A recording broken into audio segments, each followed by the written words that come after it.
What's going on, everybody? We are back. We got episode number 79 of the Club and Sub podcast. Tonight, we're going to be joined by Mike. You can find him on Twitter at Mike's MMA Picks. Excited to have him on. He's a sharp guy. Uh, our opinions can contrast sometimes, so it should make for a pretty fun show, I think. Uh, as usual, you got me, John, at MMA Fox on Twitter, and Luke at SWR_betting. Lags isn't going to be with us tonight. His father's in town, so he's out there showing his family the town down in Florida. But yeah, brought to you guys at betonline.ag for 50% bonus up to your first $1,000 deposit. You can use the promo code CLUBSUB. And if you guys don't mind, if you could drop a like and subscribe, we'd really appreciate it. It would help us get some more exposure here. Obviously we do this every week for you guys, and we love doing it. So if you could help us out there, that would be awesome. But yeah, let's just get started here. Mike, you looking forward to this card? Anything in particular you're looking forward to? Oh my gosh. I just hope all these matchups stay intact. How often do we have a 15 fight pay-per-view card with belts on the line? So I'm pretty pumped. I mean, the curtain jerker right off the bat should get the ball rolling. I mean, we're all a fan of violence here, so I think that's one way to kick things off on the right foot. Yeah, Luke, how about you? Anything in particular you're looking forward to? Yeah, I'm kind of with Mike. I just kind of hope everything stays on, but it's so hard to anticipate anytime we've actually had a 15 fight slate, because I feel like they just load the cards this way now because they know at least a couple of them are going to fall off. So I'm hoping it stays on board, but we'll see. Let's hope Snell and Perez can make weight, right? I was literally about to say, I think the most intriguing question of the card is whether or not we will waste another year of Alex Perez's career, trying to book this fight. Mm-hmm. So I'm pumped for it, though. Let's jump into it. So first fight of the night, as Mike touched on, it's an intriguing one. It's an interesting one. We got Mike Mathifa. He's a training partner of Israel Adesanya. He only has 3 professional fights, and he's taken on Jeremiah Wells, who's coming in here on short notice for, I believe it's Orion Kosi. Mike, any opinions here? Yeah, well, I see this fight ending rather quickly. Obviously, part of my what I've stressed is there are no certainties in this game, but right now it feels like this has a finish written all over it. It's just a matter of who's going to get it done. You watch Mathifa out there, Blood Diamond, and he really sets himself up to get countered, but nobody's been able to do it in real time. And Jeremiah Wells, as we've seen in the Warley Alves fight, he could put the lights out. And then also, as soon as this fight hits the mat, Mathifa, what kind of get-up game does he have? I doubt he has one. I know he's boys with Adesanya, but you look at that plus 200 number on Jeremiah Wells by submission. I mean, it's staring right at you. But inside the distance line, I also see around minus 150. And interesting, there are a few different ways you could play this fight, but those are 2 things that jump out at me. How about you guys? Luke, what are your thoughts here?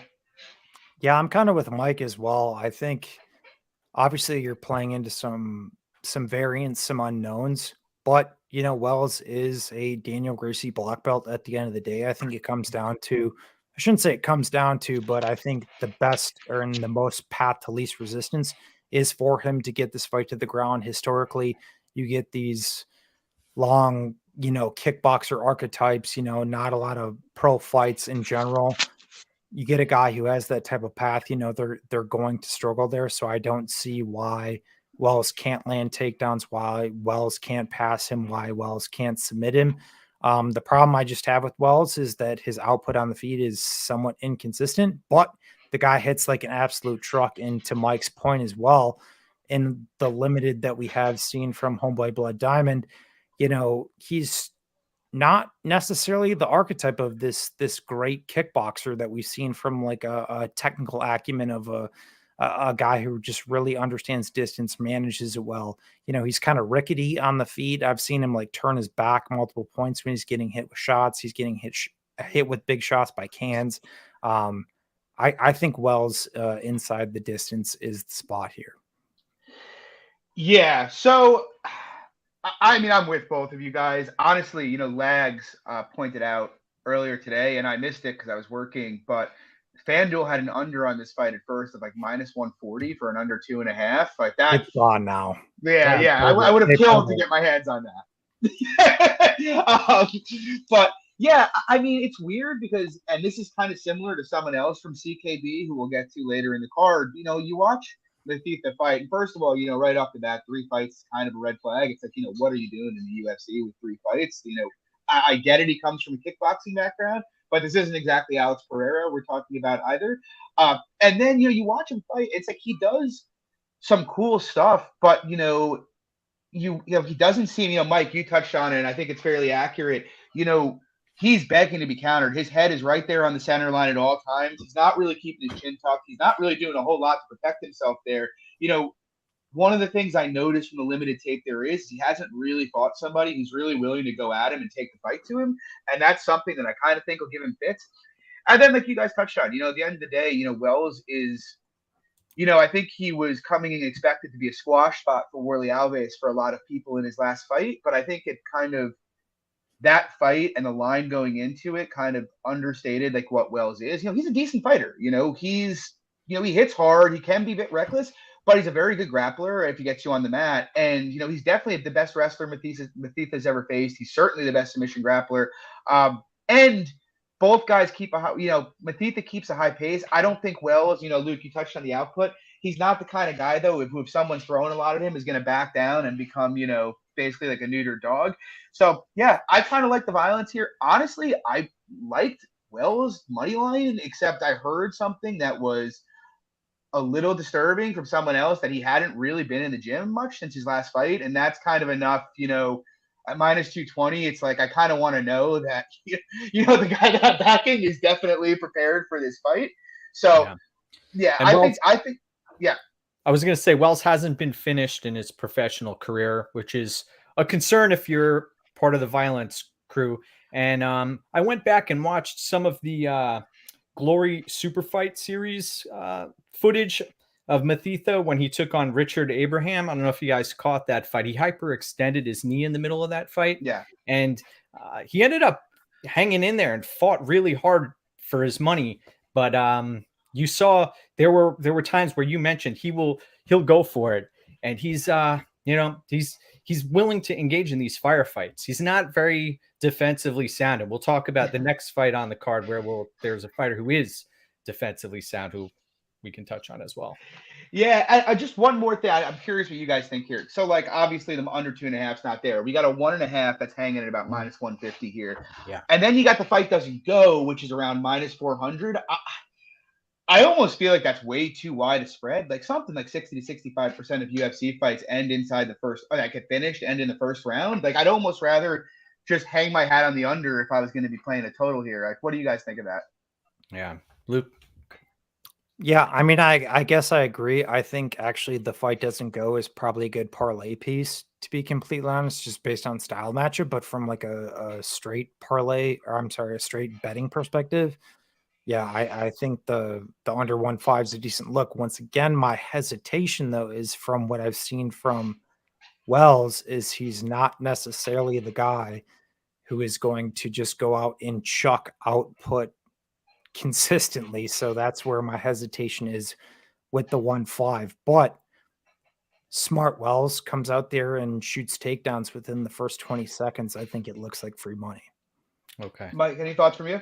Oh, I'm in agreement with you there. I think that I want to know how long is this going to play out on the feet, right? Because things can change dramatically once Matita's on his back. We'll see how fast Wells is able to transition, and that he may slice through him like butter and lock up a choke real quick. So I under 1.5, I typically don't play those, but that is jumping out at me as well. And we'll see as we get closer to fight time when they weigh in, these lines may move. It's still early in the week. Yeah, that's true. I'm looking forward to it at any rate. It is a good curtain jerker. Moving on, we got a fun one here. We got Douglas De Silva de Andrade. He's got to be nearing the end now. I think he's about 36 years old.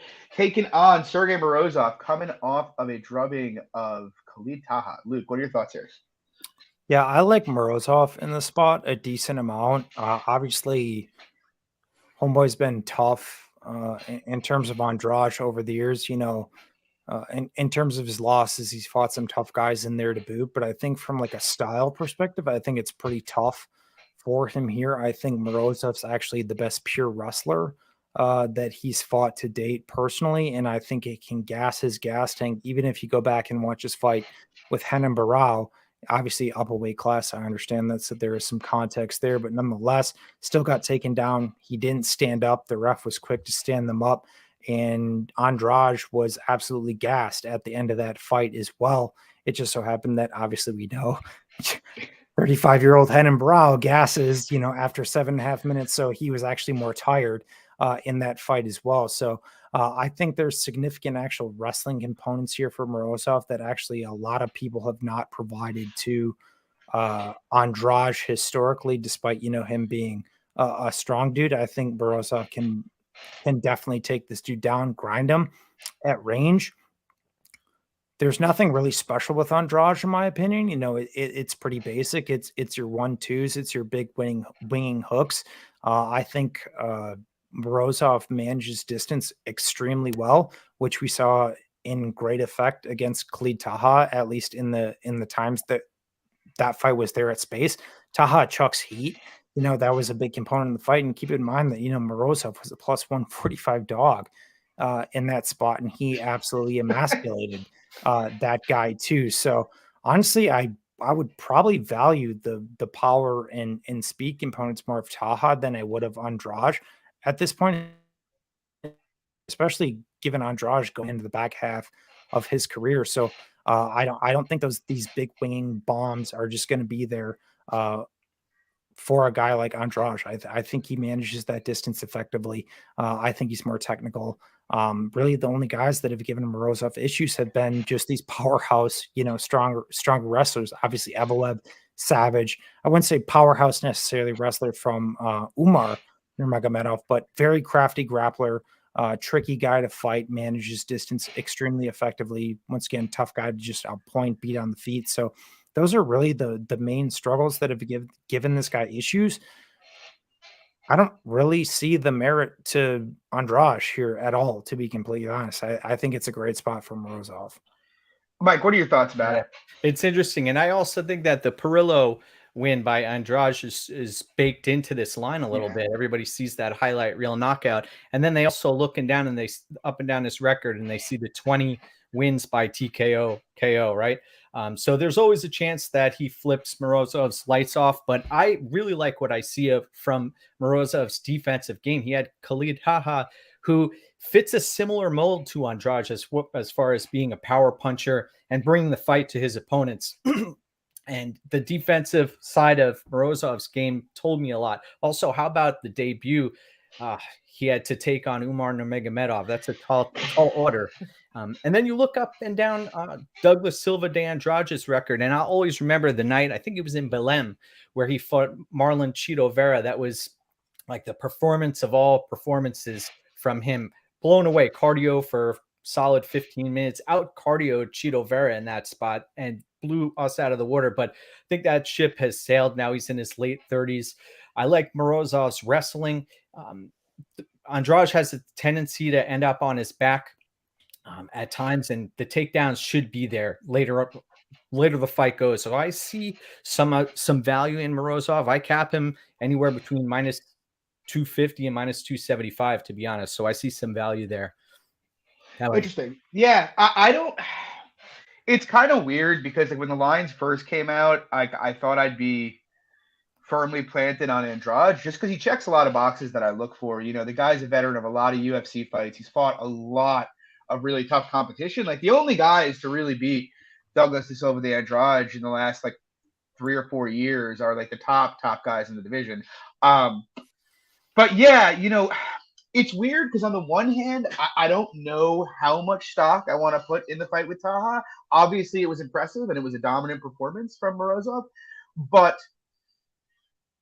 at the same time, it's hard for me to shake the fact that Taha got dominated in a similar fashion by Nad Narimani, whose wrestling I don't particularly rate that much. But then you factor that in, it's you look at Andrade and it's I do think he has some scope for stuffing takedowns here, in particular in the clinch. I don't expect Morozov will be able to just body lock him and toss him around in the same manner that he did Taha. The problem is, I guess for me, and why I just can't place a bet on Andrade, first of all, you touched on it, Mike. Morozov's striking is very sound. or his defensive striking. He also tends to throw counters pretty hard off of kicks, and that's kind of look. Obviously, Andrade has other weapons than kicks, but what scares me that kicks are the one thing that I think he's extremely reliable for. But Morozov does a very good job of taking away low kicks with those counters he tends to throw, and the times we've seen Andrade get taken down fairly easily are generally reactive takedowns when he blitzes in. And if he can't get off on kicks very easily, those are going to probably be there all day for Morozov. And that's kind of, like I can't look at this fight and say, okay, I think Andrade can win a fight where he gets taken down 4 or 5 times because I just don't. The truth is he's shown some semblance of a get-up game at points in his career working out of the butterflies. But more recently, I think you both touched on, the Henan Barao fight, he basically just accepted being on his back and got, frankly, very lucky to win that fight. Both stand-ups in that fight were quite questionable, in my opinion. And, beyond that, we saw, and granted, I do think Peter Yan is likely a better grappler than Morozov. To be honest, what's funny, one of my reactions to that fight, I think I was chatting with Luke, I want to say, and I was just like, had I looked a little bit more at that fight when I was taping Jan Sterling, I would have never bet Sterling. To be completely honest, I was actually very, very impressed with what I saw there.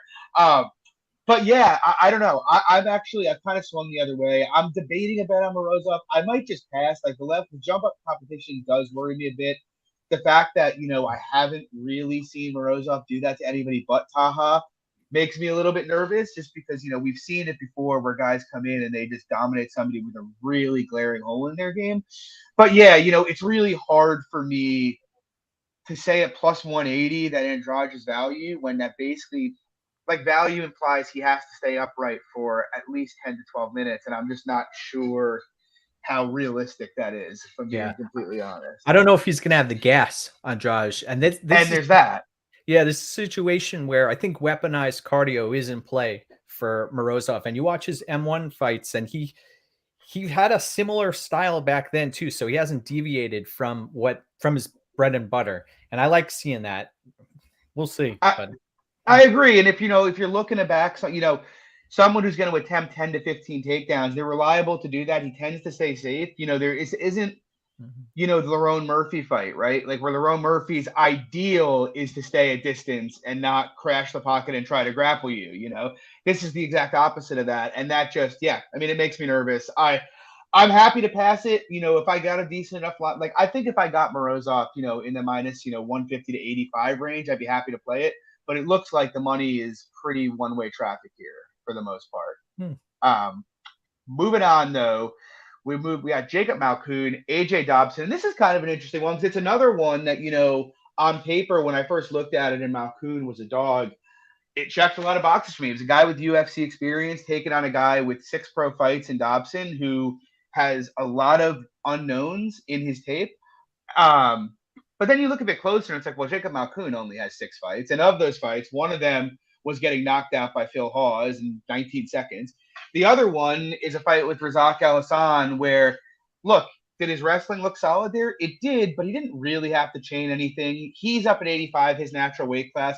Al-Hassan, who wasn't the best grappler to begin with, was making a jump up in weight for the first time. And so it's like, how much stock do I put in Malcoon's wrestling there? I'm not really sure. And on the other side, we have Dobson, whose tape is almost completely a question mark. We don't even know what he is. He's a football player who's very powerful and likes to brawl. I don't think his defense is very good, to be honest. But, he has the kind of style that is going to make guys scared and tend to back away and that he throws down. And I know nothing about his grappling. Like, it's entirely possible Malcoon comes out here and attempts 20 takedowns, dominates him on the mat. Would not shock me. It also wouldn't shock me if he comes out here, tries to take down a superior athlete, gets stuffed over and over, and gets his lights put out quickly, So it's a pass for me. There's just not enough data here. Mike, what are your thoughts? Yeah. I'm tempted by the under in this spot. Mark Coleman is in Dobson's back pocket. I haven't seen the offensive wrestling out of him. I mean, he comes in like a wild man. I know you want to impress Dana White in your Contender Series bout, and he definitely, that's another thing that's priced into this line as well. So everyone watched Robert Whitaker's protege come out and put on a more of a control performance. He didn't really do much with it, right? Yeah. Al Hassan was just stuck. And in this spot, I think he's going to be forced to work. It should be an action fight for as long as it lasts. And I'm tempted to play the under in this spot. How about you, Luke? Yeah, kind of a big pass for me, to be honest, but that's kind of how I would go about it too. I'd just probably play the under. Data, probably the guy's a good athlete. Malcoon smoked 18 seconds, obviously survived against Razak, but a lot of guesswork. It is kind of interesting, though, Mike, you bring that up, because allegedly, if I'm not mistaken, Malcoon is the jiu-jitsu coach at Robert Whitaker's gym, I believe. And if it does turn, like, if he can't dominate on the mat, it seems quite likely someone dies standing. And if he can get this fight to the mat consistently, and it turns out Dobson's not much of a grappler, well, submission seems live, right? Obviously, you have the Razak fight where he didn't do a whole lot, but yeah, I think under is an interesting way to play it, to be honest. Haven't pulled the trigger on it yet, but this is another fight. I want to see how both guys look at weigh-ins. Yeah, I hear you there. Moving on, we got a fun one, really fun one. It's an interesting one. We got Carlos Ulberg coming back off a loss in his debut to Kennedy and Sechiku, and Fabio Charant, who's trying to save his job here. Mike, what are your thoughts? Yeah, well, what do you the Sechiku last time out? We saw Ulberg empty his clip, right? And I think a lot of that had to do with octagon jitters, also energy conservation issues being at play. But I also liked what I saw from a striking perspective. It seemed like it was refined, crisp. His accuracy was on point. He had an opponent in front of him who could take everything that he had to offer. In this spot, Charant, he does have some experience under his belt, and he's proven that he can last in fights if he plays a smart game plan. But in this spot, I'm not touching either side of this fight. I think that at minus 255 Ulberg, I would not play that. I don't recommend playing that. But this is a stay away fight from my perspective. I'd like to hear both of your takes on it. Luke, what are your thoughts? I think Ulberg kills him, to be completely honest. Obviously, there's a lack of data there. It's not encouraging from what we saw from the last fight, but I also think it's kind of one of those, like, you have to see the forest, but through the trees type of spots where it's like the transparency from a Kennedy, obviously the guy goes out there, throws the congesting death gases, gets taken over. But also at the same time, I think we know, like, Kennedy is one of those guys that's like just has an insane amount of durability at this point. I think that's something fair to say. And to Mike's point, I think from like a technical striking acumen, I think this dude's fast. I think he's powerful. I think he understands actually what he's doing. I think it just came down to some of those octagon jitters, some of those pre-fight, UFC performances, or what. All right, I got to make my debut. I got to impress here. He emptied the tank, did his thing. I think it's a learning experience for the guy in fighting a guy in Charant. Charant just doesn't do anything. He stands on the outside, meme guillotines, has to clip guys. His offensive wrestling is bad. Apparently his defensive wrestling is also bad because he's getting out there and ran by Alonso Manafield on the ground, who is not a grappler by any stretch of the imagination at all. So I would maybe have more concerns for the Aussie here if there was like some significant wrestling component, but that's just really not the case from Charant. I just think the levels in the striking here are massive. I think the guy puts him down within one. I was going to ask, how does this fight hit the mat? But it could be through a punch connecting, right? As far as who's going to land takedowns here, Ulberg likely isn't. That isn't part of his repertoire. And then Charant, sometimes you see him jump guillotine, and he's able to wrap these up. He has a lot of submissions on his record. I'm surprised a shocking amount, to Not be at the honest. UFC level, though. No.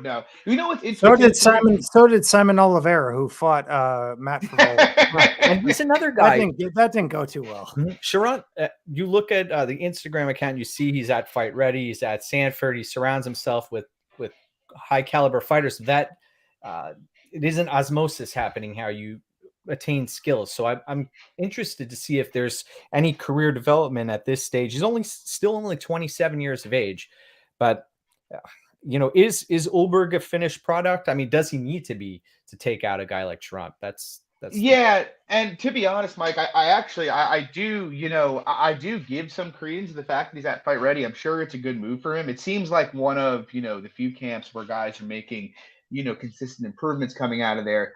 But with that said, it's very weird because I'm not betting Ulberg for two reasons, and neither has anything to do with Sharon. Well, I guess they have something to do with Sharon, but the first thing is, look, the Kennedy fight, I can forgive the gassing because the reality is he thought he had him hurt, and he went out there. He's young, very inexperienced, and he emptied the clip on him. That's something a lot of guys do when they learn from it. The reality is you can't throw 100 strikes in a minute at 205 or in a round at 205 pounds and not slow down. Those guys just aren't built like that. It's just the reality. But what concerned me about that fight wasn't him slowing down. It's the fact that, pretty much every time Kennedy threw a 1-2, it was there to find him right on the chin. Like, we weren't even talking like trying to roll punches and not doing it effectively. He was just there getting just tagged over and over and over again. So the defense concerns me. I mentioned in the Mathifa fight, but, I think it's kind of similar in that, Ulberg manages distance fairly well, but if he tires and you can get inside that distance, he just doesn't have really any defense to speak of. And the other thing, and this is slightly less of a concern, is the grappling. Like, we don't know what Ulberg's grappling is like. What I will say is most of the city guys we've seen who've spent some time at that gym, and we know Ulberg's been there for quite a bit of time, tend to be pretty defensively responsible on the mat. All of the guys who've gotten to the UFC. Now, is that a given that he will be? No. But I don't think, despite, the submissions that Charant has regionally, I don't really think he's going to be the kind of guy that comes out here and just, puts on a wrestling clinic. In general, I just don't really rate Charant a whole lot. Like, he's 7-3. You look at the 3 losses, and they're to Alexa Kammer, who is not very good, Alonzo Menefield, who is also not very good, and William Knight, who we'll get to, but who I also do not think is very good, if we're being honest. And the Knight fight, was just bizarre. He just sprinted right into a left hand, in a fight that he actually had looked okay. And I just think ultimately here, like, if Charant was a more proactive and willing striker, it might be interesting. But he's given up a lot of size. He's given up a lot of reach. And he is not a guy who's going to bite the mouthpiece and work to get inside for the most part. And if he's not going to do that, I think you both touched on it. Ulberg actually has offensively some real tools that I think are quite high level. I think he kills Charant.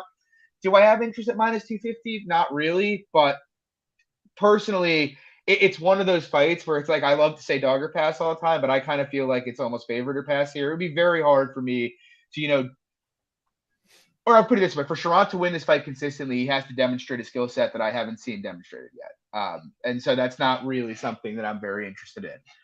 But it should be a fun fight.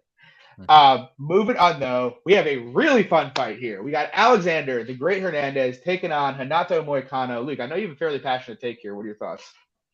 I like Moycano here if he doesn't die. That's what I'll say off the top. I like Moycano. I think that Hernandez is going to struggle to win minutes. We just have multiple fights to suggest when he's fought more technical, better fighters that he struggled. Drew Dober, when he couldn't get it on Cowboy Cerrone, he struggled there. Moycano is very effective at distance. He's going to land a lot of strikes. He plays that outside pitter-patter game pretty well. I know the talking point, he's gotten deaded in his last 3 losses, but I will say is a lot of those shots would put out anybody in their mom, and I'm not saying that Hernandez cannot put him out because he 100% can, but I think in general, over the aggregate, he defends distance strikes at an excellent clip. He's going to stay on that bike. He's got a great jab. He's got great straight punches. He's got great kicks. I haven't really seen Alexander Hernandez be able to win extended striking exchanges over pretty much anybody. to be completely honest, even going back to some of his slower fights with, Trinaldo, not a lot happened there. The result, whatever. Moycano is also the better wrestler grappler in the fight. I actually think Hernandez is an underrated wrestler or grappler, but he's not going to sit there and go out there and be able to out wrestle Hanato Moycano, in my opinion.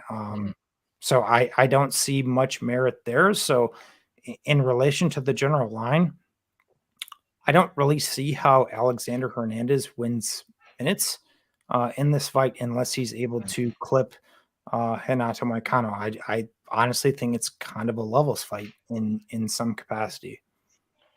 Mike, what do you think? Yeah, I think you hit on a few great points there, Luke. And one thing, I'll take it a bit further. I think that the Thiago Moises loss told us a little bit about Alexander Hernandez. And although he is a skilled fighter, and both of these fighters are highly skilled, both of them had they're breakable fighters. One of them by one shot knockout power, and then other by an accumulation of strikes. You can almost see Hernandez start to melt in many of his losses. And as far as technical prowess goes, as far as cardio goes,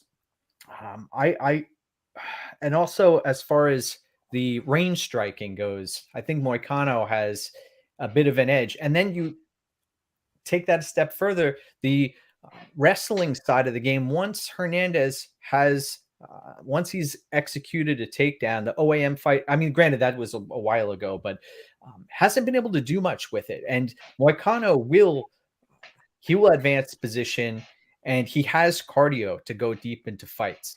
And there are other wrinkles in Moycano's game that I like. I like seeing him back up at 155 pounds too. I think that may help him here. You just got to watch out for that one shot. Granted, it could happen at any point. It could happen a minute left in the third round while he's dominating.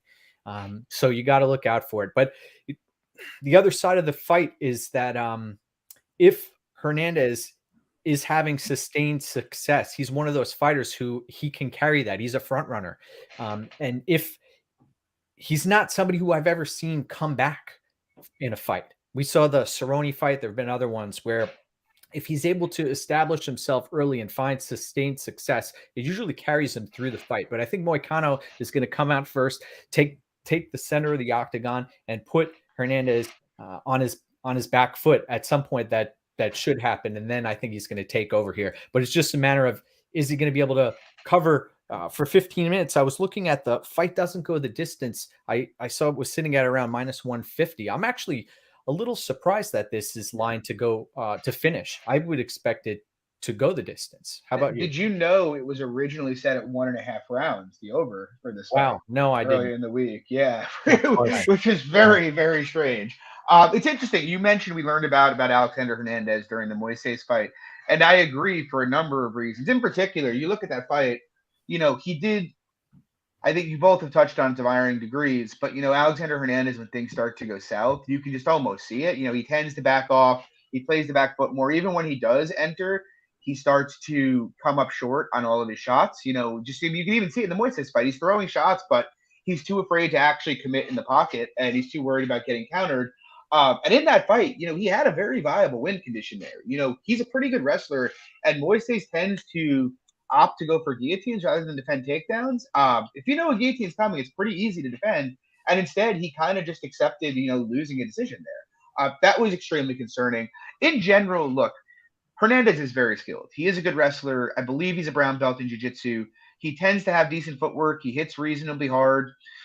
But when you watch his career, when you look at when Alex Hernandez has really looked good, it's when he can be a hammer. When he can go forward and guys are going to let him do whatever he wants. The Chris Gritzmacher fight, the Mike Breeden fight in his last one. Look, I know he beat Beneil Dariush, but if we're being honest, it was a one-shot KO that I don't think you can put that much stock into. He is a skilled fighter, but every single time in his career, without fail, that he has faced adversity, he has backed away from it. That's just how it's been. And you look at Hanato Moycano, yes, I mean, I'm not sure I'm ready to call him chinny. I understand he's been knocked out 3 times, but I think context is a very big thing here. Jose Aldo, one of the best counter boxers ever. And by the way, in the Jose Aldo fight, that was an extremely close fight prior to the knockout. And he didn't even really go out soft there. Then you look at the fight with Rafael Fiziev. That was one of the nastiest combinations I've ever seen. The way he cranked the left around, at the end of that was insane. And so again, like Luke mentioned, I think he puts out pretty much anybody if he lands flush with that. And then the zombie fight happened, but Zombie's one of the best counter boxers there is. The same thing that's gone on with all three of these knockouts is him boxing in the pocket with elite counter boxers. Hernandez is not that. He's a decent striker, yeah. But in terms of on the counter, I don't think he's very good on it, to be completely honest. I don't think he manages distance very well, as I mentioned. And I think he's going to get jabbed up all day and be very kickable for Moycano throughout this fight. I don't really think – I mean, look, he could wrestle Moycano, yes. But even in the OAM fight, Mike, as you touched on, it's not like he was able to have a ton of success on top. It was more just hanging out in guard and trying to hold him down. And I'm extremely confident that Moycano is not going to get stuck on his back here. And even in the striking, it's like, yeah, Hernandez hits hard, but we look at, Moycano's career. He's fought more clever strikers than Alexander Hernandez. Calvin Kattar is a big – what's that? Cub Swanson, Calvin Kattar, Jeremy Stevens. Who are also big hitters, right? Mm-hmm. And so we're not talking about someone who's like, I don't know. To me, it's going to be a very uphill battle for Hanato Moycano to lose a decision here. And I know Alexander Hernandez has a couple knockouts on his record, but he just doesn't really profile to me as the kind of guy that's given, Hanato Moycano big issues in the past. I think the line is short here. I think minus 150 for a guy who should be the better fighter wherever the fight takes place is a pretty reasonable place here. I'm probably going to bet him. The line continues to come in, though. So, I don't know. We'll see. I'm pretty excited for it, though. Mm-hmm. We'll see. But moving on, Mike, I'm going to throw it to you here. We got a fun one here. Got Ronnie Lawrence. He's making, I believe, his second fight in the UFC, and he's taking on Mana Martinez, who's coming off a lackluster performance against Guido Canetti, but he was known for his power. What are your thoughts here? Yeah, the heat. Yeah. The DraftKings player in daily fantasy sports, the DraftKings dream, Ronnie Lawrence. In his Contender Series fight, you watch it. I mean, he could have put up tremendous numbers. So I love the cardio, weaponized cardio again right there. I love the relentless takedowns. Granted, he hasn't done much with them. He'll rinse and repeat, ground his opponents. Mana Martinez,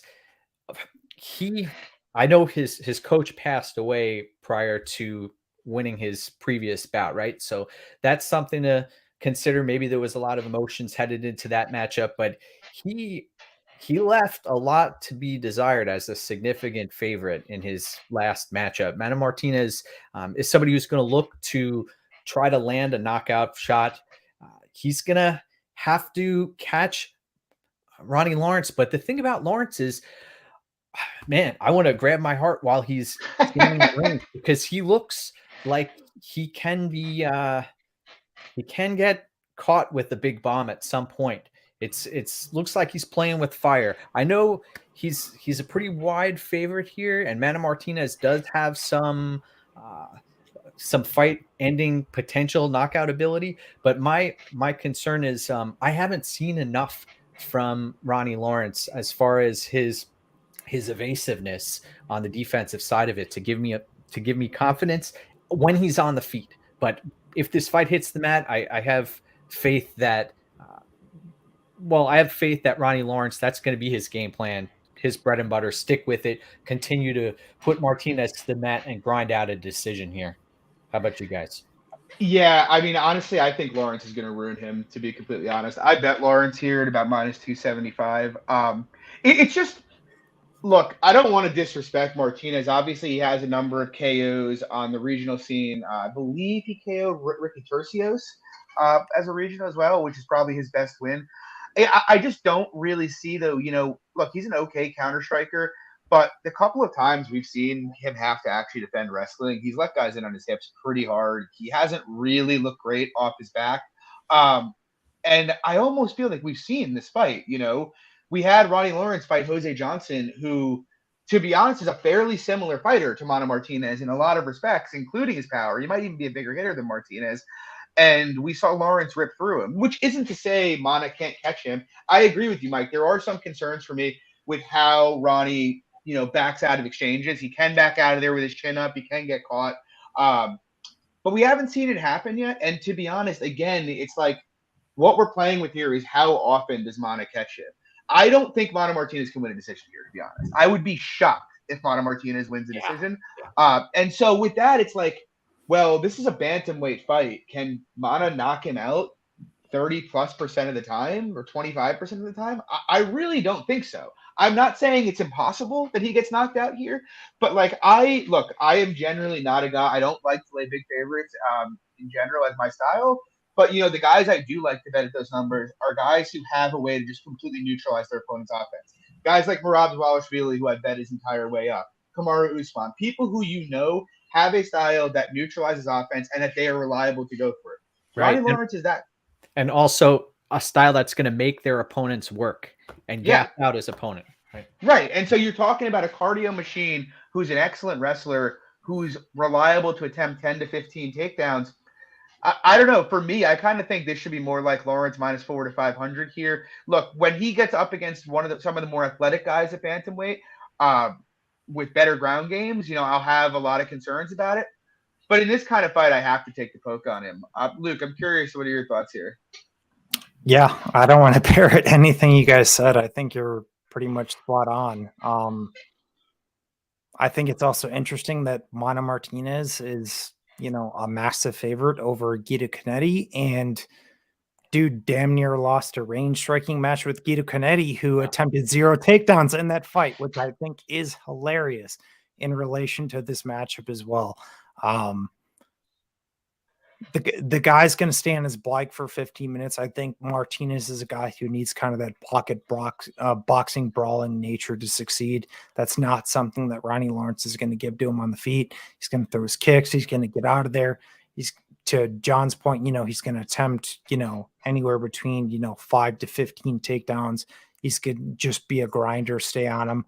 And that's been just the issue with Martinez historically, is the defensive wrestling, the defensive grappling.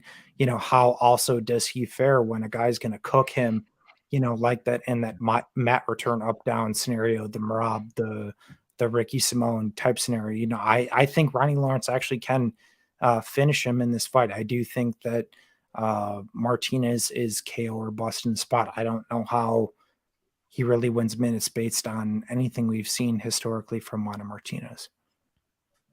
Yeah, so we're all in agreement there. Moving on, we got a fun. Well, I don't know if this is a fun one, but it is my most confident pick of the night, and it is my biggest bet of the night. We got Maxim Grisham taking on William Knight. I love Grisham here, to be honest. And don't get me wrong, I am a fan of William Knight in general. He seems like a fun personality. He seems like a good dude. He's got a hilarious Instagram. He tries really hard, but I watch his fights, and I honestly have trouble coming to grips with first of all, how he won the fight against Cody Brundage on Contender Series, but second of all, beyond that, how he's 3-1 in the UFC. He tries really hard, and I'll give him that. But if you actually look at the fights that he's had, we have the fight with Alexa Kammer where Kammer's just not very good, and he was able to win a clinch battle for 15 minutes there. He beat Menefield in a fight that Menefield probably won, but either way, Menefield had a career worst performance and almost won that fight, and I don't really rate Alonzo Menefield particularly highly either. And then his last one was Fabio Charant, who was probably winning that fight and then sprinted into a left hand that put him out. The problem with William Knight is the guy just doesn't have any striking defense at all. He's quite small for the division, height and length wise. I'm not even sure he's really a huge hitter, to be honest. And as a grappler, look, he looked okay grappling with Alexa Kammer, but then we saw Da-Un Jung just toss him around like a sack of potatoes for 15 minutes. And Jung's an okay wrestler, but he's nothing special. And so, look, I think Knight's fun. He's cool. I'm happy for him that he's 3-1. I just don't think he's a very skilled fighter. And then you have Maxim Grisham, who, look, I get it, and I get why someone wouldn't want to bet him. Grisham can be tentative. He can be boring to watch. But what he is, first of all, he's a very big guy. He's a lot bigger than Knight. But he's remarkably technical everywhere the fights goes. I thought he beat Dustin Jacoby in his last fight. But regardless of that, he outlanded Dustin Jacoby at distance. And I would put Dustin Jacoby's distance striking on a level with most of the light heavyweight division. There's a couple guys that rate higher than him, but not many, and he won that fight at distance. In the grappling, he's a pretty good grappler. You know, we saw him first of all defend takedowns from Demir's not Demir. What's the other Ismagulov who he fought? Antigulov. Antigulov, that's who it was. Who is quite a good grappler, and he defended those without really much of an issue either. And I'd rate Antigulov's grappling significantly better than I would rate Knight's. He doesn't really have cardio issues. He's a reasonable hitter. He's a much more technical striker here. I just kind of look at the fight, and to me, it's another case of, you know, can Knight win minutes here? At distance, Knight defends distance strikes at 38% for his career. I trust Grisham is going to have tons of success at distance in this fight. He's pretty defensively responsible. Knight isn't. If Knight does what he normally does and tries to rush the clinch, you know, we saw this in the Jung fight, except I think Grisham's a better grappler than Jung is, and he's stronger and a lot bigger. I kind of think it turns into that kind of fight. I just largely think Knight needs to KO him here. And the problem is, you know, usually I tend to give a little bit more credence up at the bigger divisions for that a random outcome like that happening. Knight doesn't, he's so small and his reach is so short, he doesn't really have a means to effectively close distance here. It's just, you know, I was very surprised to see this line where it was. When the fight got announced, I expected it would be near minus 300. That's about where I capped the fight. On top of which, Knight's on short notice too. So yeah, I like Grisham quite a bit here. I have about 2.5 units on him. If it comes in more, I might add to it. I love Grisham here though. Mike, what do you think? Yeah, it's, you know, what does Knight have going for him, right? He's a tank. The guy is built like a tank. He's a plodding fighter. So Grisham has the better footwork, and I think that that's something in this larger octagon he's going to be able to evade, and then Knight is going to have to commit. How is he going to close distance? He's going to have to absorb punishment on the way in, and he might be willing to do that to get where he needs to be to land. So he's going to have to pay a price. And I like Grisham's output here. I think that is going to be a difference maker against Knight, who's going to be stuck at range for likely extended periods of time unless he starts to bull rush his opponent. Grisham's starting to get up there in age, but I think that is baked into the line. And like you said, John, Grisham could be lined as a much heavier favorite in this spot. So I like Grisham in this spot, but it all comes down to how aggressive Knight wants to be, and is he going to put himself into the fire to get this win? Because if he's stuck at range, you know, that's going to be an L on his record. He's not going to win a range fighting contest against Grisham. Yeah, agreed. Luke, what are your thoughts? Yeah, so I largely agree on honestly why I'm staying off of Grisham is because if I'm to bet against William Knight at this point, I need more volume. If I'm being completely honest, I just need that as someone who bet Alonzo Menafield in the last fight. It was not there, and there just are some concerning things with Grisham when it comes to the clinch, and I think that's one of the main things that's keeping me off here. You know, he got stuck there against Tabura. I understand, you know, it was heavyweight, short notice. I get it there, but there was also some considerations there against Antigulov. I'm just not necessarily willing to bet against the guy, you know, despite me thinking and 100% agreeing with you that Grisham is the more technical striker in this fight. I make no bones about it. I bet fucking Alonzo Menafield against the guy, you know, not that long ago. But if I'm going to bet against this type of archetype, I need more volume personally. I mean, but do you think in the clinch that Knight can get takedowns? In relation to also the number, when I'm laying minus 170, I need more volume personally. That's fair, but like, do you think Knight can get takedowns in the clinch? I guess that's my thing, because I don't really think it's very likely, even if he gets there. I think he could, to be honest. Okay. I think interesting. He's got brute strength, and it's going to be, I think it's really going to come down to how aggressive he is. But the other thing is we need to consider Grisham's footwork. You know, is he going to be able to stay at range? And if he pulls that off, then it should be his fight. But if Knight is willing to take punches and continue to march forward, he may back Grisham against the fence, and that might be all it takes. But I agree with you, John, that he should be favored. Yeah, we'll see what happens. I'm excited for it. Moving on, we got for the fourth time this fight has been booked. We have Alex Perez coming back off his loss for the title against Davison Figueiredo, taking on Matt Schnell. Mike, what are your thoughts here? Yeah, well, I'll come out and say Alex Perez is one of my favorite fighters on the Yeah, same. roster. He's made me a tremendous amount of money over the years, dating back to Eric Shelton and other Shorty Torres. There have been Espinosa. I've been on him in a number of different spots here, and he's massive for the weight class. I'm very surprised that they rebooked this fight at flyweight because you look at Schnell's fight last time out, he fought Bontarin, and he was losing range. Schnell was losing range striking exchanges to Bontarin, who is a marauder basically out there, a Brazilian farmhand. So Alex Perez, massive fighter, huge at bantamweight too. One of my tweets, maybe I think it was 2 nights ago or last night, he weighed in at 126 pounds and then got flagged by the California State Athletic Commission for coming in at 146.5 pounds on fight day. So he struggled. He missed last time out. And I'm in this situation. Schnell's got the speed. We know that. He might have the slick jiu-jitsu, but he doesn't have the wrestling, and the durability is going to come into play here. I want to see how folks look on the scales.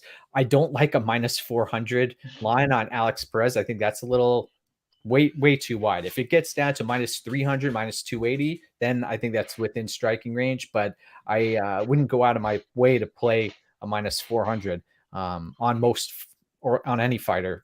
But in this fight, the pick's going to be Alex Perez, and I really see the longer this fight goes, Matt Schnell, the durability should come into play here, and it's just a matter of time. The other thing I wanted to mention, Fortis has really struggled lately with Miles Johns, Steven Peterson, Macy Chiasson, Carlos Diego Ferreira. There have been a number of fighters, Brahimov, right? There have been a lot of fighters who've been struggling lately on the scales, etc. So I'm interested to see how Schnell manages his weight this time around, and also what the game plan is going to be, especially if he's getting out muscled. And I think that that's going to be an issue.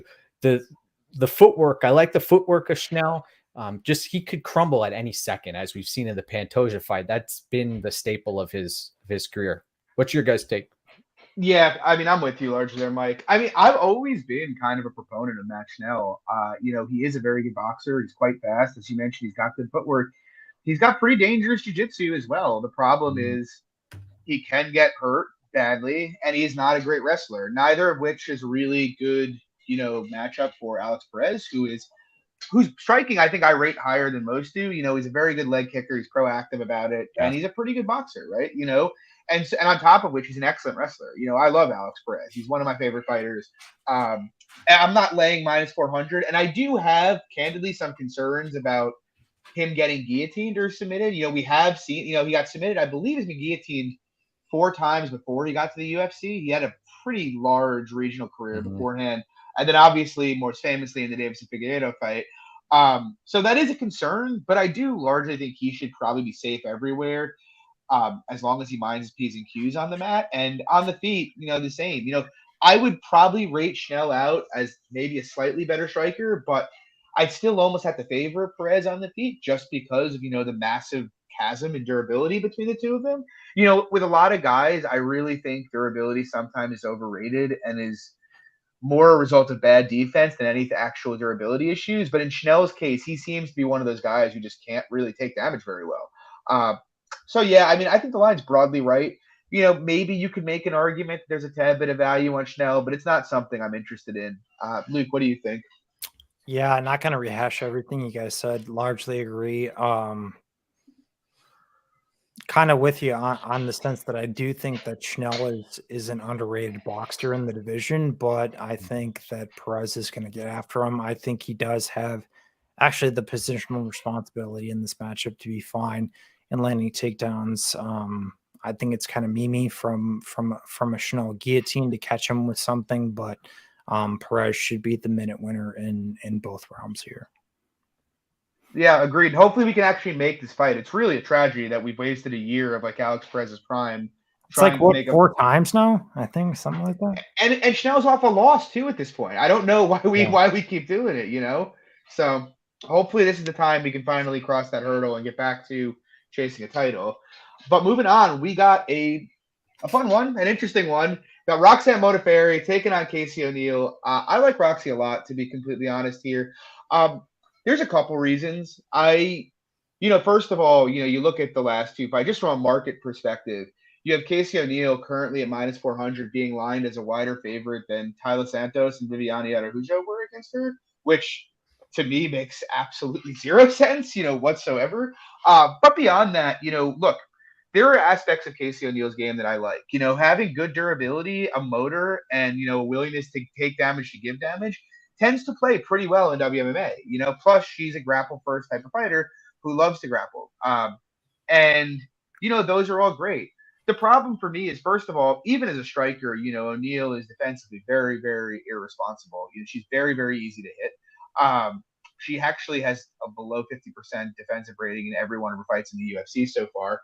And even as a grappler, look, she is a proactive grappler who her jiu-jitsu on top looks pretty solid, but I don't particularly rate her wrestling, and I kind of think she's a little weak in the clinch. She is physical, but I don't think she's physically strong, if that makes sense. I've seen her get held against the fence regionally for like full rounds. We saw her find herself getting briefly out-scrambled by Antonina Shevchenko. We've seen her get in a number of reckless scrambles in her career so far. Now, these things are likely to be cleaned up with time, but the bottom line is they're there right now. I believe she's a brown belt now, I want to say. And so, yeah, she is a developing fighter, and she's fought well so far, and she seems promising. But let's not forget that the 3 fighters she's beaten in the UFC aren't in the UFC anymore. Lara Procopio, one in particular, she lost the first round, and Procopio had menstrual cramps, apparently, and, gassed out in that fight. And now she's fighting Roxanne Modafferi, who, I get it, believe me, Roxanne Modafferi has not looked very good lately. It's just the stark reality. This is going to be the last fight of her career. She's 39 years old. But what is Roxanne Modafferi very reliable to do? She's going to try to grapple. She's very physically strong, and if she can get to top position, she's quite good from that position. The challenge with Roxy in most fights is that she struggles to close distance badly. She doesn't really have a lot of tools to effectively do that. But this is the rare fight where her opponent historically is going to do that for her. O'Neill, even when she's trying to strike, doesn't manage distance very well at all. She tends to overextend and find herself in the clinch consistently. And so now you're talking about a fight that's going to be a very clinch-heavy fight with a girl who's grappling writ large, I would say, is fundamentally more sound than Roxanne, a girl who I think is a bit stronger than Casey is. And a girl who I trust, if she, look, we saw Antonina Shevchenko crucifix Casey O'Neill. If Roxanne gets on top of her, things can go south in a hurry. And on top of which, look, Roxanne's 3-4 in her last 7, but she's been fighting exclusively people ranked in the top 10 for that entire time, while O'Neill's been fighting people that aren't even in the UFC anymore. Like, the level of step up in competition this is insane. I get it. No one enjoys having money on Roxanne, myself included. But to me, it's like there is actually some scope here for Roxanne to be a big favorite in hindsight if it turns out she can just dominate the grappling. I'm not saying that that's what will happen. But on the other side of things, it's like, yes, Roxy could be done and get finished, but it's very, very, very hard for me to believe, unless O'Neill has leveled up massively, to believe that she is 75 to 80% here. I put O'Neill about 60% to minus 150 range. I think that's fair, factoring in Roxy's age and the big step up in competition. But I think it's worth a poke at Roxy here, to be honest. Mike, what are your thoughts? Yeah, interesting. I'll be honest. I'm not playing either side of this fight, so I don't have a dog in this fight. But I will say that O'Neill is still a kid, like you pointed out numerous times. Also with the Shanna Dobson fight, she was in a tough spot there as well, right? Shevchenko put her in some horrible positions, and Procopio as well. So she's learning, she's growing, but she's also got a diesel motor that takes a while to get revved up. But once she gets going, It's hard to stop her. She starts to pour on volume. Granted, now Roxy, look at her. She's I don't know if I've ever seen anybody do more with less, to be honest, physically. It's so true. And I almost tweeted this out. I was thinking of who's the male equivalent on the roster of Roxanne Modafferi? Do they still exist on the roster? I was thinking possibly Darren Elkins, maybe, but no. Yeah, that's the closest. Right, because they weather a storm, they have grappling success, and they just wear on their opponents. I was also thinking, I was sitting in bed, I'm thinking, Modafferi reminds me of like a zombie and an octopus. The way she's able to wrap up opponents, wear on them, and drain them really through. She's got great technique on the ground. We know that she's got length. She usually has a size advantage, but when she's trying to close the distance, like you mentioned, John, it's a laborious process, and it's herky jerky. And the longer this fight goes, I think that we're going to see O'Neal get the job done. But there are two scenarios where I see Roxy having some success. Is O'Neal somehow comes out and gasses herself out, which we haven't seen, right? Yeah. And she opened up her amateur career with losses, right? But she's kind of turned it around, and she's only 24 years of age. And then the other thing is, could Roxanne end up catching her in something? And that's always a possibility.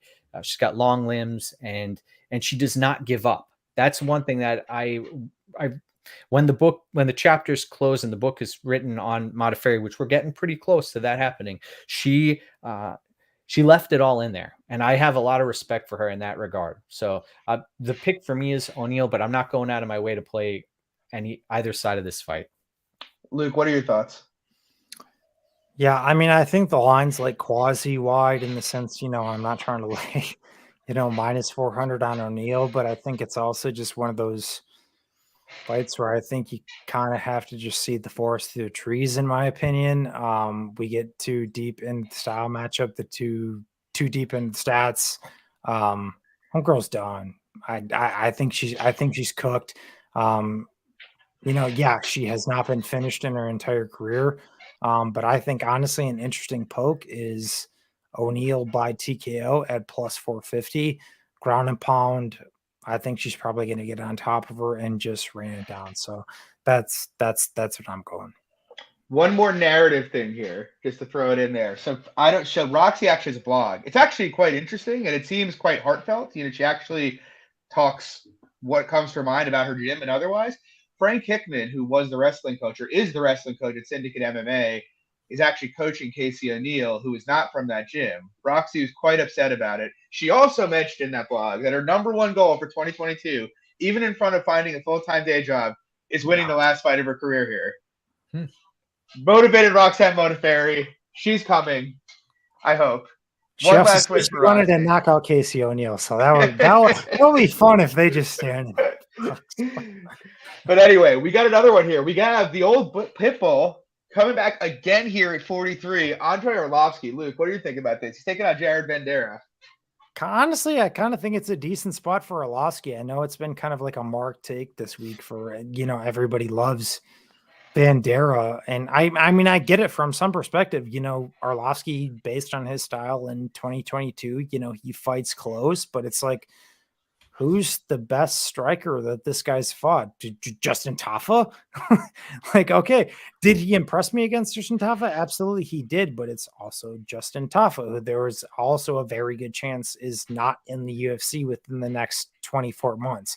So my take is more so that, he's going to have to go out there and, outwork Andre Arlovsky, which I think is also interesting because the last four guys that have landed over 50 significant strikes on Arlovsky have all lost.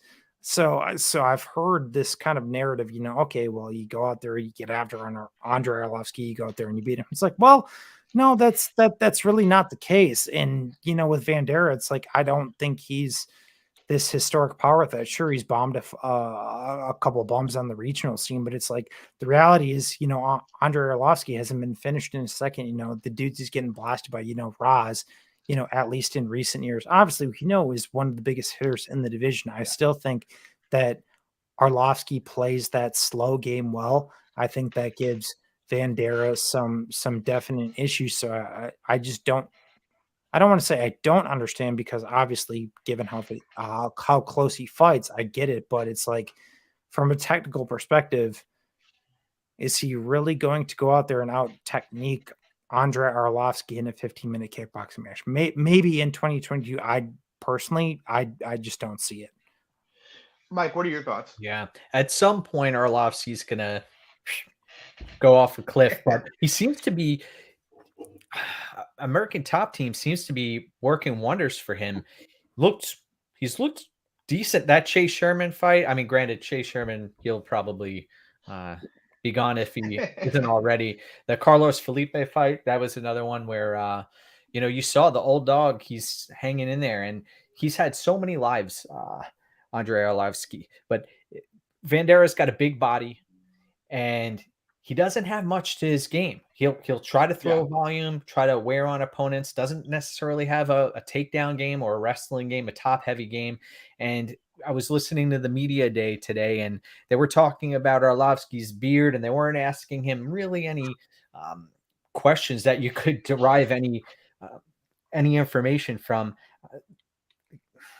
This fight, I think the line could be a little wider for Arlovsky. I don't typically back him. He'll be my pick here, but I mean, this is his 53rd professional fight. At some point, the wheels have to fall off, but they haven't yet. So look at Vanderaa, 12-6 overall record, and he hasn't looked great against marginal competition. That's the other issue too. So I'd be rolling with Arlovsky in this spot. How about you? Yeah, it's a weird one for me. I've gone back. I started my analysis here, and I'm probably going to bet Arlovsky, and then swung hard the other way to Jared Vanderaa. It's something I've learned about myself over the years, that if I'm being wishy-washy about it, I probably don't have a great read, and I should probably pass. So that's what I'm doing. In terms of the fight, look, I mean, I've backed Arlovsky consistently. What you see is what you get, right? The guy's going to stay safe. He's going to play the stick and move game. He's quite technical at it, and he's quite good at it. He has a decent low kick game. His output's pretty good, and he's very hard to hit. What makes me nervous with Arlovsky, and the reason I'm ultimately passing, first of all, the Felipe fight really worried me to a large degree. I played him against Carlos Felipe, but it really seemed like, he was starting to gas bad towards the end of that fight. And that was not a super fast-paced fight, so that's a bit concerning for me, especially, like you touched on it, the ATT has done a good job keeping him in shape and whatnot. But at 43, your body at some point starts to break down. Will this be it? I don't know. It's hard to actually, time that. When is someone going to actually lose it? If we haven't seen it. We all thought he was losing it, 7 years ago, and he got knocked out 4 fights in a row? Instead, he's come back from the dead like The Undertaker. So, I can't say that I think he's losing it yet. I don't know, but that fight made me nervous. And on the other side, you have Vanderaa, who, Luke, you touched on it. What does beating Justin Tafa tell me? Well, the performance was impressive. The output he held in that fight for heavyweight was wildly impressive. But it's a massive outlier from the rest of his career, both regionally and otherwise. We haven't seen anything like that before or since. And sometimes, and we'll talk about this at the main event, some guys, it's like baseball players for one season. Outliers happen. Kelvin Gastelum was 1 round away from beating Israel Adesanya, and look what's happened since. Sometimes guys just have big performances. Will this be that? I don't really know. Vanderaa is a big dude, and look, if he can keep that output against Arlovsky, he should win this fight. But on top of that, though, I don't think Vanderaa does a very good job cutting off the cage, and I think Arlovsky does a very excellent job with his footwork and staying on the outside and around the cage. It sort of, to some extent, reminds me of the Felipe fight, except Vanderaa is bigger. I do think Arlovsky should win the fight if his cardio can hold up, just because he's not going to get into the big exchanges with Jared Vanderaa that Justin Tafa got in. It's not the fight he's going to give him. He's going to jab him, he's going to kick him, and he's going to move. If his cardio holds up, I think he takes care of business. I think the line is broadly right here.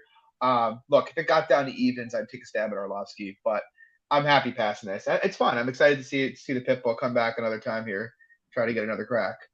Moving on, though, we got a great fight here. We got Nasrat Haqparast. He's taking on Bobby King Green. Luke, what are your thoughts here? I kind of like Bobby here, but it's always interesting with every single Bobby fight that we come on this podcast with because the guy fights so close. I actually value Hackbrass's striking in general. I think the guy's fast. He's got power. He's quick, southpaw, throws kind of from some weird angles that give guys some issues. But is he going to put Bobby out? I'm not really sure. And that's kind of where my issue also is at the same point where Bobby's pretty tough to put away. He's going to throw a shitload of volume. He's an extremely difficult guy to outpace at the same time. I think Bobby's boxing is better, and I think an interesting component of the fight as well is the wrestling. Obviously Hackbrass stuffs at a decent percentage, but I also think it's kind of disconcerting the fact that he's getting taken down at the end against Dan Hooker. Dan Hooker isn't some phenomenal wrestler. It just comes down to me. Is Bobby going to be the guy shooting takedowns? That's what's also really difficult to bank on. But I do think Bobby's actually a pretty underrated wrestler, and I think he definitely can mix in takedowns to this fight to aid in him winning this fight. But it's hard to bank on. But I do think Bobby will be the more consistent minute winner in the fight. He will be the guy taking the center. I think I do trust his durability probably a bit more than I do Hackbrass's. So I like Bobby in the fight. What are your thoughts, Mike? Yeah, I'm in agreement with Luke here. I think that, it looks like Bobby Green has really turned a corner in regards to taking things a little bit more seriously, his in-fight decision-making at least. And Hackbrass, you watched the last fight out. It seems like, he had a lot going on outside of the octagon. We're aware of that. But he was outmatched and got humbled by Dan Hooker. In this spot, I think that the more well-rounded fighter, here's Bobby Green. Granted, he might not be the quickest, but he's much more slick. And I think that's where being a seasoned veteran could aid him in this regard. The line seems to be closing a little bit. Was it about minus 140 for Bobby Green? 135 at Bet Online now. Okay, yeah. I'm not going out of my way to make a play on this fight because I see Hackbrass being the much. He's got fast hands, man, and I want to see how this fight once it hits the third round. If Hackbrass is still there, Green's a dog, so I'll be picking Green, but I'm a bit conflicted about this one. Yeah, I'm also conflicted. It's funny because when it was up at minus 170, I was like, I could never play Bobby in this kind of matchup against Nasser Hackbrass at this price. But now it's coming in, and I'm like, well, if it's minus 125, I might just have to take a stab. It's kind of weird because I think Bobby has every tool he needs here to win this fight relatively easily. But Bobby Green is also, tends to be a mortal lock to fight to his opponent's strengths and try to beat them there, which bothers me. One of the things at the Hooker fight, look, Hooker had takedown success in that fight, but he had to be very proactive about it and work really hard to get those takedowns in the clinch. Nasrat's not a guy who you're going to attempt to take down and crumble over against. You're going to have to go in there and actually work to get around his underhooks, work and chain wrestling in. And Bobby just, he is a pretty good wrestler, but classically that hasn't really been his MO. He'll attempt to takedowns here and there, but usually if you stop the first attempt, he's kind of okay letting it go and going back to distance. And to be clear, I think he can win this fight at distance. To kind of like Luke, similar to Luke, I think Nasrat has some okay tools. His left is really nice. He throws it from a lot of weird angles, but he also is remarkably susceptible to other southpaws. And Bobby does fight southpaw a fair bit. He tends to, whenever he leads with the left, he drops his right. And, you saw it in the Dover fight. It's what got him knocked out. You've seen it. You saw it in the Hooker fight, and Hooker hit him with a couple of check hooks there too. He's just very, very open to being countered as a southpaw against other southpaws. And I kind of think, Bobby, if he decides to fight out of that stance, could actually tag him up pretty good here. But I just, it's so weird because I think Green is much more skilled and much more well-rounded. But I look at it and I'm like, this feels like the kind of fight where Green's going to be edging around and then, do something with his hands down, roll a punch or two, and then eat a 1-2 and lose a round off optics, kind of like the Moises fight that I thought he clearly won. But the reality was he was more concerned with, kind of showboating than putting a stamp on rounds. And that, for me, is always a concern. I think Bobby Green is massively skilled. I think he's probably, in terms of skill, a top 15 guy. He just never has put together, his whole game in a comprehensive manner and focused on winning. I might bet him, though, with that said, if he gets to minus 125. I think he's a superior fighter here. I just think it's a matter of what Bobby Green do we get on Saturday night. Moving on, though, we have a banger here. We have Kyler Phillips taking on Marcelo Rojo. Mike, you want to lead with this one? Yeah, I had this fight circled on my fridge for quite some time. I posted a picture of it on Twitter, and I like this matchup. I don't know if you all have seen, but there was or I don't know if it's still there, but plus 550-ish prop on Phillips by submission hanging out there. Rojo has been submitted in the past numerous times, has a propensity to give up his back certain times in fights, but he will fight hard for your money. Marcelo Rojo is a bit of a dog. He's a Argentinian fighter who is going to give it everything he has. I love fighters who do that, who will fight hard for your money. And you look at the other side of the fight, Kyler Phillips, MMA Lab product, who has it's amazing. You see him have this like Zen, peaceful demeanor, but when he gets in there, he's a ball of energy and very aggressive fighter. The Paiva fight, I thought he got shafted in that spot. But in this spot, I like Phillips here. I do like the fight doesn't go the distance, and I like the under 2.5. And I like the I think it's what minus 110, minus 120 ish for Rojo. I mean for Phillips inside the distance. Yeah, I believe that's Scoping that out too, but I'm going to be picking Phillips by submission. Minus 120 is best price on the board, it looks like. So there. Luke, what are your thoughts here? Yeah, I'm kind of right there with Mike. I think the under 2.5 is a great play. I actually moved in on this afternoon. You know, he's just a guy in terms of Rojo who's going to fight in that capacity to force exchanges. You know, I think that's going to give obviously his best upside, but obviously every single opportunity that Phillips needs to succeed at range. But I think a massive edge actually is here on the ground, to Mike's point. I think that pop on the sub at plus 550 is great because I think Kyler is a brown belt under Crouch or something like that. So I think he should be able to have his way with this dude on the ground if that is the path that he decides to take. So yeah, I'd be looking to violence here. Yeah, I will also be choosing violence in this spot. I got some minus 140 a little earlier in the week on the under 2.5. To be honest, you know, like you said, Mike, you know, Rojo he's a fun fighter. He's a high action fighter. He's going to come out there and he's going to swing till he dies, which you love in a violence bet. But also I just like it in general, you know, from a guy who's going to probably be a dog in most spots in the UFC. Phillips, look, I think from a talent perspective, Phillips has all the tools to go a long way in this sport. It's really, for me, more of a fight IQ thing with him that always concerns me.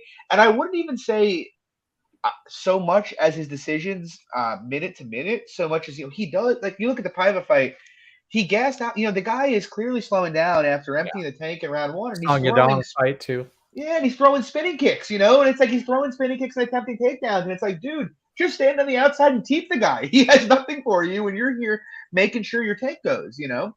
And that is the kind of stuff that just kind of drives me nuts. It's like the guy has all the tools on the feet. He's an excellent. Yeah. It reminds me a little bit of Brandon Royval as regards to the volume and just trying low risk maneuvers where that could get you countered potentially. Yeah, exactly. And look, and even, you know, I actually think his wrestling is quite good. And his submission grappling is quite good. And so it's like this guy's got all the tools, and it's like the real question is, will he is young, so it's like maybe he will put it together. It's like, will he put it together so that, you know, he's fighting to win the fight, you know, and not to win the fight in the first 5 minutes, because the reality is fights go longer than 5 minutes. But I love violence here. I do think, you know, you both touched on it. Look, if Phillips decides and wants to fight intelligently here, he should shoot a takedown 30 seconds into the fight. Because I kind of think if he gets on top of Rojo here, he's probably going to finish him fairly quickly. I don't really think Rojo has many answers on the mat for most guys. And Phillips, you know, submission grappling, he may only be a brown belt, but I think he's better than a lot of black belts when it comes to MMA submission grappling, to be honest. But even if he doesn't do that, the bottom line is Rojo is going to force a fight, and Phillips is always happy to oblige a fight. So I love the violence angle here. I think that should be closer to like minus 250, minus 300, if I'm being honest. I'm quite surprised at where the market currently has that hanging out. I think the line's right. So, yeah, we're all going to choose violence, I suppose. That's pretty exciting. Moving on, though, we have another great fight here. This one, I think you're probably looking at a winner getting a title shot after this. We got Jared Cannonier. He's taking on Derrick Brunson. Mike, what are your thoughts here? Both of these guys getting up there in age, 37 years of age for Cannonier, 38 for Brunson. Brunson came out for some reason today and said that 2 more fights and he's out. So that leads me, what do you do with that news? That's just interesting. I don't know what he's trying to do. Push the envelope. I look at the 5-fight winning streak that Brunson's on and the 19 takedowns that he's landed during those 5 fights. I remember being at the Cannonier branch fight and watching how once Cannonier eventually got back up to his feet, the tables turned dramatically, and that could happen here. You look at Brunson's past few fights. He's had a really thin margin. He's trying to thread a needle, and he's been able to do so successfully against Till. I remember the live betting opportunities that presented themselves as everything hung in the balance, and Brunson was leaving his chin out. But no one's been able to capitalize on that recently, and that's credit to him and his work at Sanford MMA. But then you have on the other side of the fight, Cannonier, who doesn't have great takedown defense. Everybody remembers that Jack Hermanson was flinging him around until he turned the tide. So I think that it's going to be some success by Brunson early, and then Cannonier's going to come back and end up landing something that's going to stagger and put Brunson on Queer Street and end this. That's personally how I see it playing out. I also want to see how these guys look at on the scales. Somehow, some way, Cannonier makes weight every time. Like a Greek god. I have no idea how he pulls it off. Let me tell you something. First of all, that is dedication. We have guys come out here week in and week out and miss by 4 or 5 pounds on the scales. Derrick Brunson went from fighting Jared Cannonier went from fighting at heavyweight now to getting himself in good enough shape to make 185. That is dedication. You love to see it, right? Luke, what do you take away from this? What are your thoughts here? Yeah, from some perspective, I kind of think that Brunson is the side just because I think he's the best wrestler that Cannonier has fought to date. Obviously, Cannonier's defensive wrestling has leveled up a crazy amount, but it's like at the end of the day, I don't know how that translates necessarily here, but Brunson still has some of the same poor defensive tendencies he's always had. So I kind of think he dies at the same point. So it's just kind of like what overt success can Brunson have in the wrestling? Because I kind of think he's screwed on the feet. So we'll see.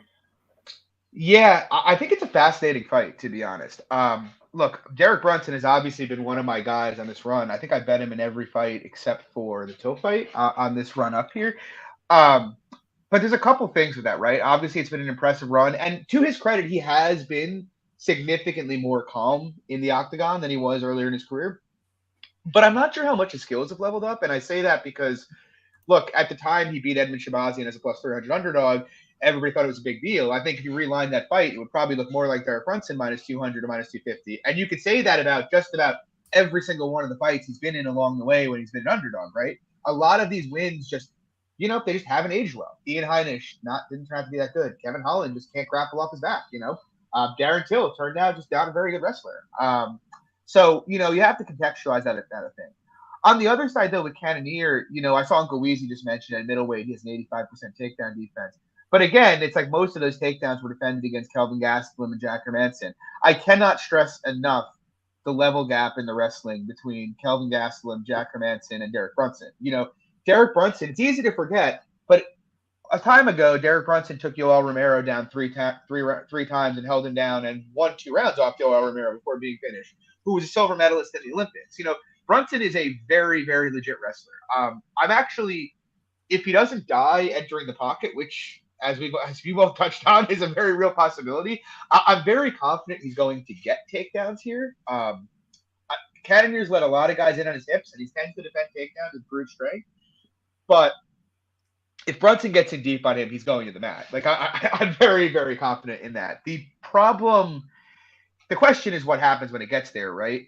And no one outside of Glover Teixeira, who has one of the best top games in the sport, have really controlled Brunson on the mat. or Cannonier on the mat.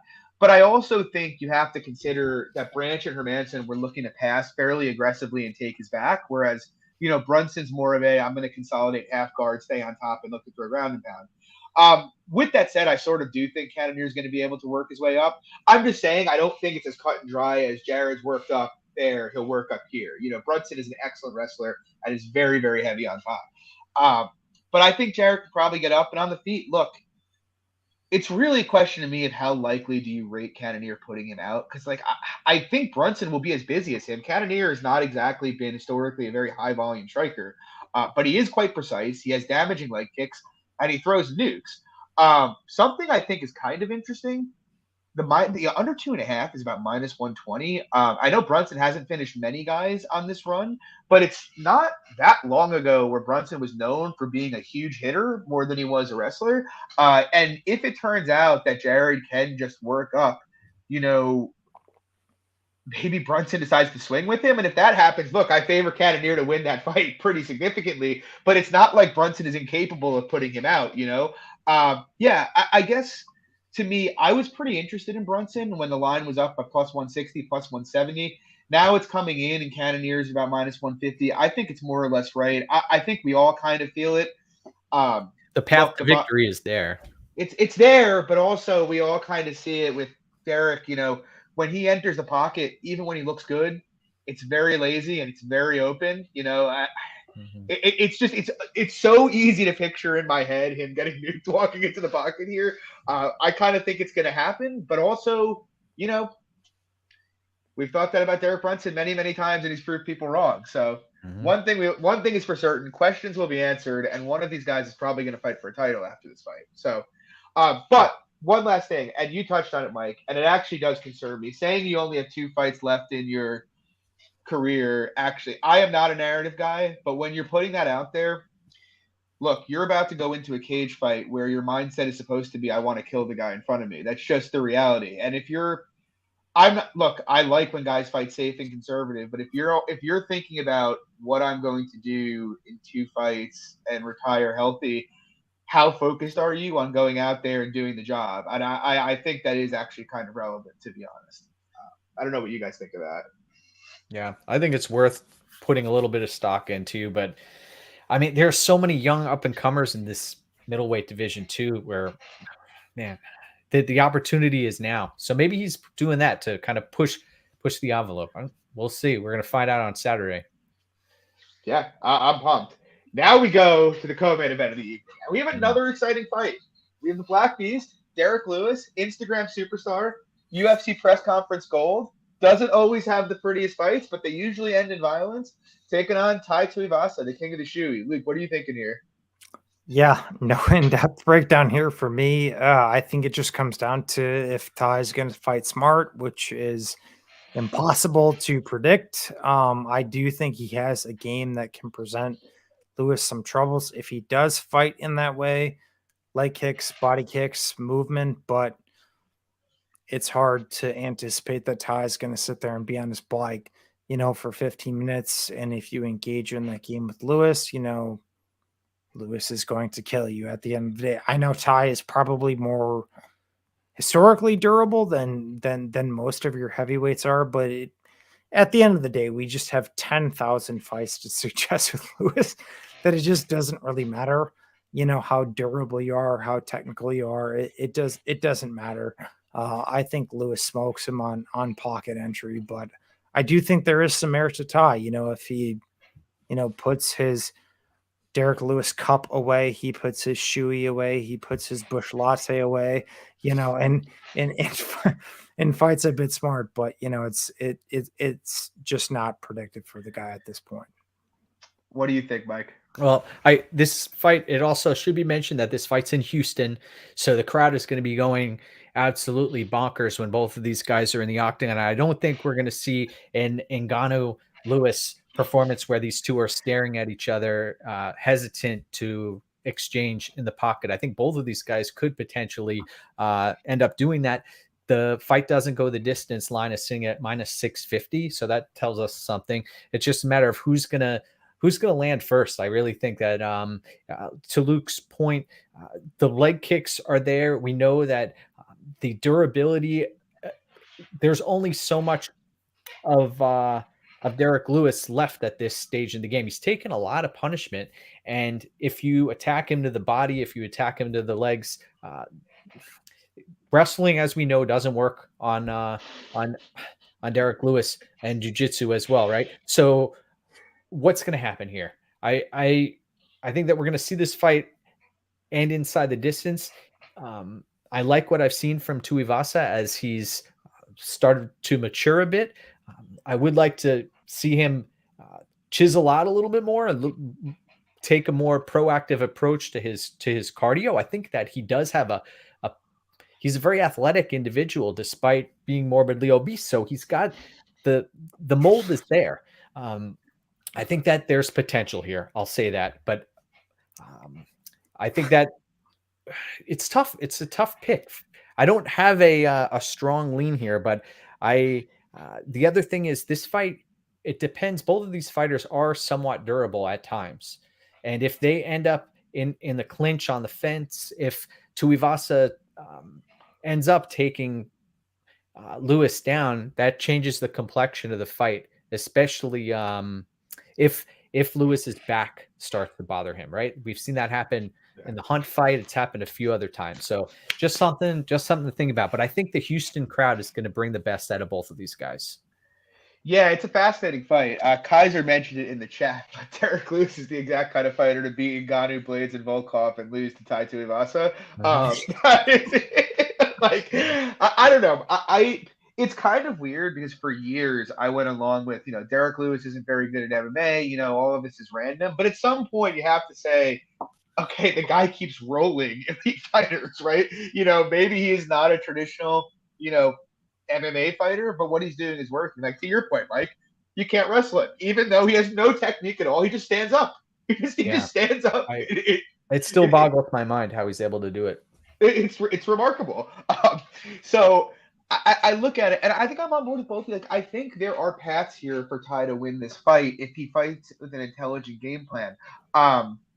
If he does his thing, though, and he comes out and decides to swing with Lewis, look, could he win that fight? I suppose he could. You mentioned him. Mike Lewis is not the most durable guy we've ever seen. He's been hurt to the body a number of times in his career. He's got back issues. Lewis can be finished.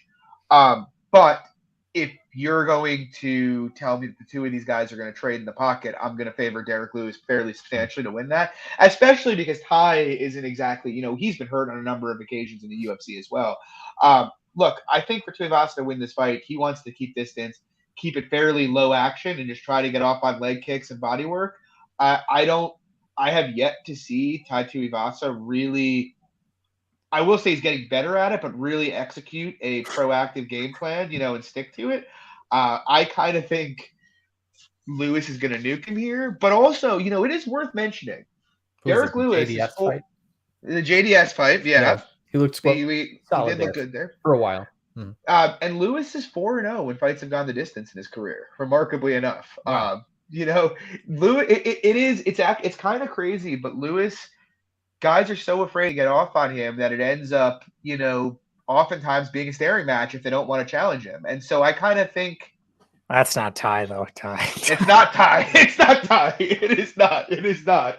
I am not recommending playing goes the distance here, but I just think it's food for thought. I guess I think the line is right. If I trusted Tai a bit more to fight intelligently, but play outside inside with him, I could get on board with the dog price. But look, Lewis is one of the biggest hitters the sport's ever seen, and Tai is way too willing to oblige a brawl. So I got to go with Lewis. But yeah, this fight, the crowd is going to be charged. I'm pretty pumped for it. So moving on, we got the rematch. It's been a couple years in the making. I think it's a fight that we've all kind of known should have been made a year ago. But it's finally happening. We got Israel Adesanya. We got Robert Whittaker. Part 2. Luke, take it away. You got any thoughts here? Yeah, I am considering taking a pop on Whittaker here. I just think that there's a tad bit of market overcorrection in the sense of, off the top, you're betting against one of the best strikers in the division. So it's always hard to do that off the top, but I think there are some parallels to take away from the first fight. He's blitzing in too recklessly. He's not setting anything up. Did have some success in doing so, but I think it was also a product of, Izzy is picking up on that. He obviously clipped him at the end of the first, finished him in the second. And I do think we see Whitaker make some adjustments here. And we've seen a couple other coaches, talk about it too, that, Whitaker doesn't necessarily need to have like a ton of wrestling success in this fight, but I think it's just a product of, he has to mix it in, make him think about it, make him work, move his boots, dig some underhooks, all that stuff I think is important in this fight. And I think if Whitaker just times his blitzes a bit better, he is still a very active party. And I do think it's also like a quasi misnomer that comes with Adesanya, despite, how high level he is. He's been in a lot of competitive, striking affairs over the years, with Gastelum, even the first round against Whitaker, the first fight against Vittori, a couple other ones as well. He's not necessarily the guy out there, 3-4xing guys on strikes. Like, it's just not the case. And I think it's interesting as well is that the total is set at 4.5 here, and we're seeing that shaded to, about 55% implied. So it's like, if it was such a foregone conclusion that what happened in the first fight is going to happen here, it's like, all right, well, why would we not be seeing, 2.5, 3.5? All right, well, we're seeing a 4.5, and it's actually shaded to the over. So I think it's interesting that if this fight does go over, Robert Whitaker is not some bum, at all. He's a guy who I do think has the tools to give Adesanya some issues and make it a competitive striking affair. Once again, I think it'd be important to mix in takedowns along with that. But once again, if he does not get put out cold, I do think he has the tools to make this fight a lot more competitive than odds indicate. So I do think Whitaker is the side. Mike, what are your thoughts? Yeah, I'm in agreement with Luke here. You watch the first fight, you watch the rise and what Robert Whitaker brings to the table. I really consider Whitaker and Adesanya to be the 1A and 1B elite middleweights to the division here. And bright lights, big city.